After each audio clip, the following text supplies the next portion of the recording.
But yeah, man, welcome back to the Snake Trap Sessions. I am so excited to be back.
That's Justin's gate coming onto the property, the main driveway. This is all his property right here.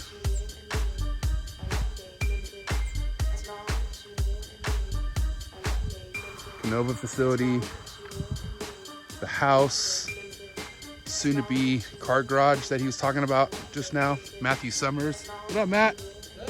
Having a good time here. We're gonna check out these horses. Yeah, look at the property here. It's just unreal. This is what my life goals is all about right here. Hey, horsey. What are you guys doing? Getting some water? Just a line for water? Or are you just folding it down, buddy? Oh, horsey. So, we're gonna walk the property. This is behind the facility.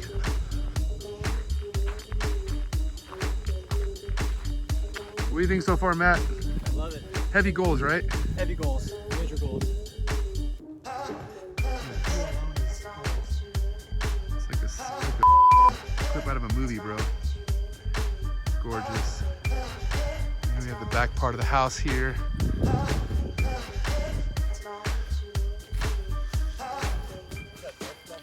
Yep, some geese. There's a pool right here. Kobylka'S residence.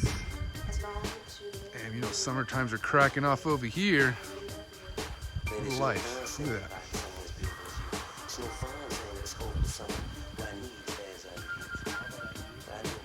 Yeah, look at that. Sorry, I'm gonna be filming on your house. Infamous tree that's 40 feet tall. What is good, everybody? It's your boy MJ up in the building. Well, should I say up in Georgia? You believe we are at the Kinova compound right now, about to do this quick facility tour. And we're also gonna get ready for tonight's Trap Talk with MJ, what's going down with Justin in person. I'm somewhere where I have never been before, and I mean that on so many different levels, okay? I'm gonna take you guys with me on this journey to go check out Kinova's facility. We're gonna talk to Big Papa Kinova himself, and this shit's just about to go down. If this is your first time tapping in, please do your boy MJ a favor, hit that like button, and make sure you subscribe, drop a comment, so you'll also be ready for the Trap Talk with MJ podcast that happen every Thursday and every Saturday, because it is the coolest reptile podcast in the world, and that's a fact. Let's get this facility show on the road, and let's get this shit moving so we can show you guys exactly what kind of heat Justin Kobylka'S packing here at Kinova. You say it's what you feel, then you find a way. And I won't go any place our paths might cross. But just remember this, as long as you live and breathe, I love you, baby. I really love you.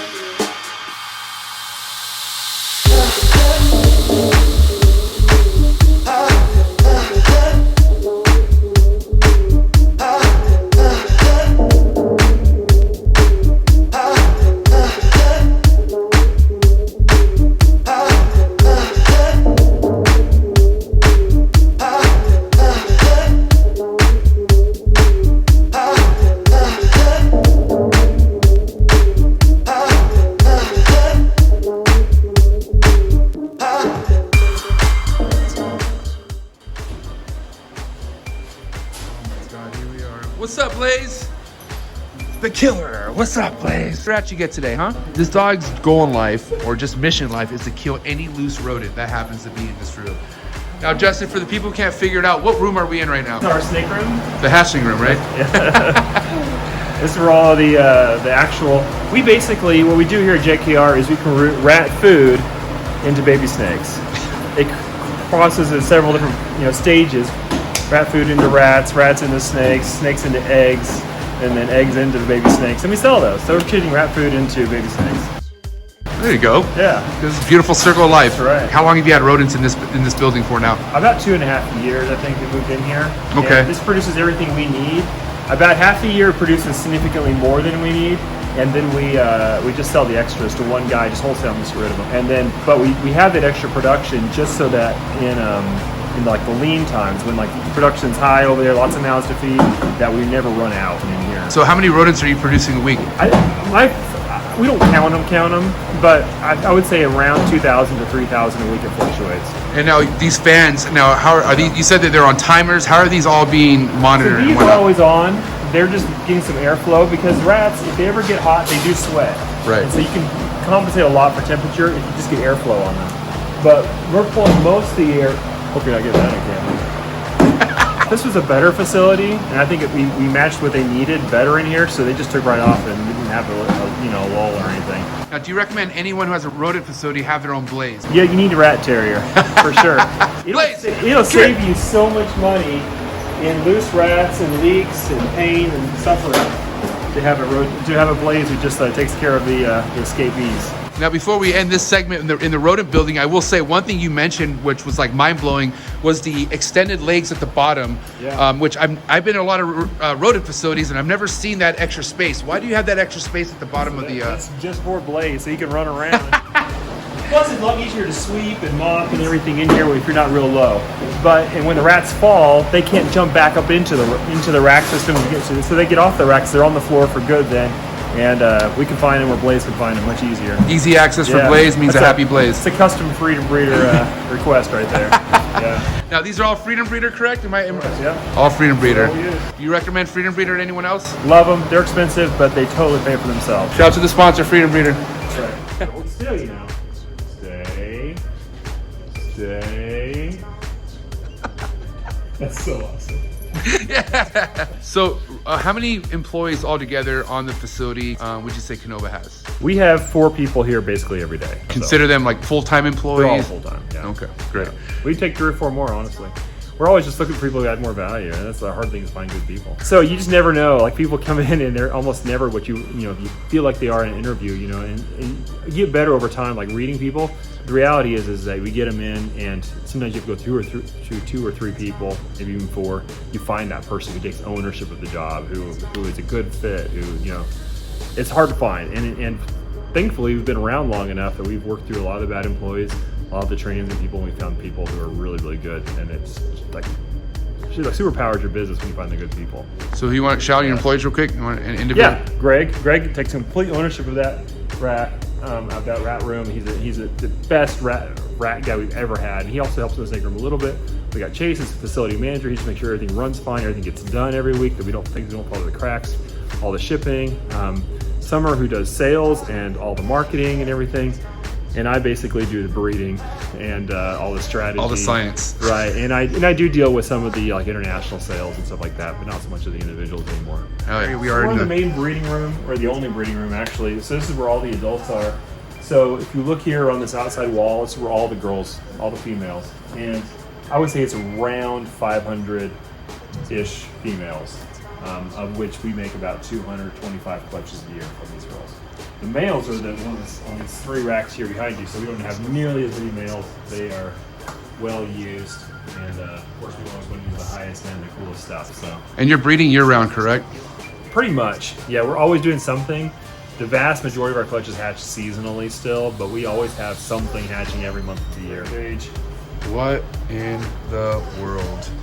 Just showing that hypo DG how good it can be. I was having fire just to blow it up so it's all these like blue grays. That white and blue and the gray. Yeah. Insert all the Photoshop haters right now. They're gonna think this is not real, and this is crazy. So what's this right here, Justin? So a Fire Hypo DG. That's it. Fire Hypo DG. That's it. Yep. So double recessive plus fire. What do we rate to? I'm excited about this. To a zebra. So we're gonna get that whole new zebra thing into the desert. And the zebra is untouched. I mean, zebra is very untapped right now. Yeah. Because Adam Chesla is the one who Right. was working with the zebra. It's Bruce's Reptiles who figured it out and actually, developed the gene. I think he sold most or all the project to Adam, and Adam's taken it from here and done some awesome stuff with it. So I'm excited about it. Wow. So this was bred to a zebra. I cannot wait. This wall, all the way down through this whole room, is all future breeders. Things that will be, the next year or 2 years will be on the size, and they're almost all girls through here. And so yeah, a lot of stuff coming up, a lot of the future. So this is all cooler than that, and then the hatchings are cooler than this, like always progressing upwards. Well, let me ask you, what's your favorite snake, Justin? The next one. Oh, there it is. 2021 holdbacks? Few 2020s, mostly 2021s, and then these are the more recent hatchlings here behind you. These are all the ones that are they haven't really outgrown their hatchling tubs yet on this side over here. All the purples are the higher end possible holdbacks, and then we're just, it's where we sell most birds out of this room right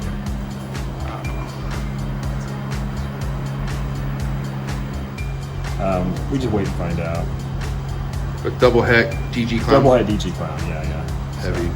And this one's Krypton. See that face on it. Wow. That is nuts. So this is triple head, cryptic DG clown. That is.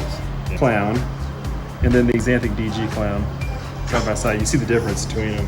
So it's not been that long for me. It's been about 4 years. Look at that other thing, projects, bro. It's short. Yeah. Yeah, it's a girl, unfortunately. You can't complain when you get one. Why would you say unfortunately, just out of curiosity? 'Cause everybody would want a girl. Well, girl, I mean, I'm not disappointed to have a girl, but in general, if a male bred to the females that made her would just give me much better odds, much faster. Right. So, I mean, Help you on the number side. Right. She'll be great. In 3 years, I'm not going to be complaining at all when she's up to size. But in the meantime, it'd be hard to hit another one in the short term because she's a girl. So, but I did clown double head to clown double head. So that makes automatically see how they're all clowns. And so my odds are 1 in 16 to get a DG xanthic, and they're all going to be clowns. So I had 2 clutches, 15 eggs, and I finally got it. It's 1 in 16 out of 15 eggs. What do you know? Yeah. This, I believe, The hell is that? Super GHI Spot Nose Yellow Belly Clown. That's crazy. Dude, you gotta be kidding Isn't that wild, me. though? The pixelation on the side of it and everything. Yeah, the reds, and it almost looks kind of xanthic. It takes a lot of the color out of it. There's one more here, it's a little bit more in shed, but we hatched 2 of them that are very, very, very similar. Wow. Yeah. So we're gonna bust down the top 3 investment snakes going in 2022. This is the first one. We'll just call this the first one. And break down this snake for us real quick, Justin. So I still think that Wookie and Chocolate they're allylic, they're slightly different from each other, but that project in the clown has been one of the most just valuable and just giving us so many brand new awesome combos. This is the first Wookie and Chocolate clown together, so this is an allylic combo. I'll show you a super chocolate clown too, just show you the difference, but this really shows. I see this and I think this is just full of potential because I want to make a monarch version of this, a desert ghost version, and xanthic. Can you imagine a pure black and white version of this with like DG and xanthic? It would be sick. God, that So would take that one you sick. just made. And Right, put it that to fade with this cut with a pattern and everything, yeah. So that's the super chocolate clown. Even in shit, it's still. Yeah, it's still amazing. But can you imagine this with monarch with those bright like deep burgundy colors instead of the browns? It'd be amazing. So number 2, this is the Trojan project. Now this course is layered into a lot of different stuff. This is the Trojan Trick Hypo Desert Ghost, and it's like a translucent snake. Wow. Trojan is an incomplete dominant, but it has this really awesome orange to it, and the major thing about it gets way better with age. We'll show you a single gene Trojan. They just look amazing with age. Recessive? And, it's incomplete dominant, so Oh, wow. it's much easier to make that way. So this is a double recessive with Trojan and Trick, two complete dominant genes. So it's the Trojan that's making it this orange? So And it looks like an orange ghost. Right, so I need to show you. So this is Trojan Trick DG without hypo. Oh, wow. And this is the hypo version. You So need the that makes hypo, all dude. the difference, That right? hypo just makes it a whole Right. different snake. It makes it completely different. I always look for things like, what's something that's really, really cool, but people don't really see it? How can we add value to it? How can we show the value over time? This is a Wow. adult female. That's a single gene Trojan. Yeah. Beautiful. Look at that That thing. color. So there's your example of what Trojan really is. That's gorgeous. It almost looks like almost like Ultramal or a Monarch type look, you know, not quite as extreme. Not as extreme, but yeah. But it's not enough. It gives that vibe though. You could tell Yeah. just what it does to the pattern. Number 3. Number 3. Okay, so this is the third gene that you definitely gonna have. You have to have because it's gonna get better and better. In the next few years, it's gonna become really hot. And this is the lace. We're gonna show you the lace clown in some of the projects. Oh boy. So that's a big female lace clown, and it's actually brighter at this age than an OD clown is. They look really, really, really nice. But where the real value is in the white lace clown. So white lace is the super form. So lace and lace make white lace. Yes. Oh my gosh. So this is the white lace clown. And look how beautiful and amazing that is. It's so And it's a different snake. yeah. Now this looks, Oh my in God, look my at that. mind, as good or better than a DG clown at the same age. I mean, And it's yet what you did it it's with incomplete dominant Without being a genes. recessive. Right. So I'm working on making a DG version of this, right, to just double that effect. Awesome belly patterns on it. I mean, there's no such thing as a perfect gene because everything could be better. You can always make it better. You can always stack it. Fast. We'll show a white lace. This is the non-clown version. So Super lace. super lace Super with lace. no clown in it, just Right, straight up. Just straight up. Wow, that's beautiful. Look at that thing. Look at the Dude, that is neat. Isn't that neat, those sides? Look at that. It's all pixelated. Oh, hello, it's hello, self. hello. Self-loathing right there. What an incredible gene. Definitely one for the future. Definitely one you want to pick up now before everyone else wants one too. So we're doing a bonus round right here. All right, so this is projects you need to be into, number 4 out of 3. So this is the Jaguar gene, and this, I actually couldn't tell you exactly where it originated, but as far as I know, first of all, I ever heard of it was with Mark Mandic up in Canada. I know he's working with a lot, and some of the other Canadian guys are. It's a really, really awesome gene, really bright, beautiful, interesting pattern. And I like this one because it does some really interesting things in combo, and it's completely untapped. We don't know really about a super yet. We don't know what at all it'll do, and I think this is going to be one of the really, really cool genes that you'll have to stack in the future for your combos. Now, do you have any clutches that's going to have Jaguar stuff in it yet, or how Yeah. far are we from that? I've hatched a few clutches now. I've been hoarding them for a little bit, but we're going to have some more really, really soon. All right.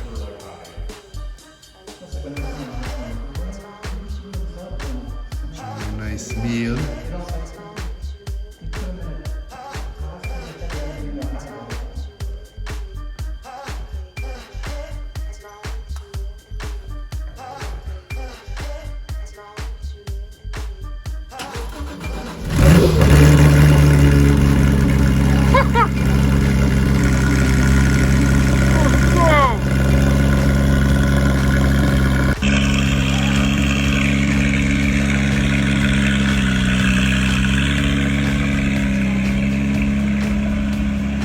Well, time to get some lunch.